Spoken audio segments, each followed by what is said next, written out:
এটা হচ্ছে সীমন্ত গুড়ের আড়ত। তৈরি হয়েছিল আজ থেকে 205 বছর আগে, আমার দাদুর আমলে।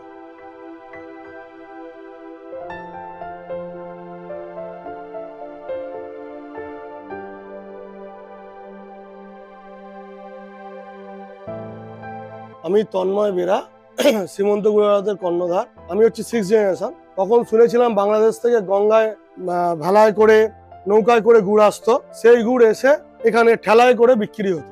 সীমন্ত গুড়ের আড়তের প্রতিষ্ঠাতা হচ্ছে শ্রীনাথ চন্দ্র বেরা। তখন এইটা পুরো গুড়পট্টি নামেই প্রচলিত ছিল। গুড়ের প্রকার অনেক রকম, এখানে পাটালি গুড়, তিন গুড়, কলসি গুড়, এছাড়া আপনার নানা রকম জায়গা থেকে আমাদের কুইট গুড়, যেমন নোলেন গুড়ে বিখ্যাত হচ্ছে নদিয়া, আয়নঘাটা, মাছদিয়া, গেদে, বাংলাদেশ বর্ডার। আর আমাদের এই গুড় টোটাল এখানে এসে সারা ইন্ডিয়াতে সাপ্লাই হয়। জয়নগরে যত মোয়া তৈরি হয় তার গুড়টা আমরাই সাপ্লাই করি। এখন প্রশ্ন হলো যে ভালো নোলেন গুড় বা ভালো পাটালি চিনবেন কি করে? ভালো নোলেন গুড় আপনার ঘন মধুর মতো হবে, মোটা হবে। যে পাটালি তৈরি করে, পাটালি চিনি না মেশালে সামান্য হয় না। তবে ভালো কোয়ালিটির পাটালিতে সামান্য পরিমাণ চিনি থাকে।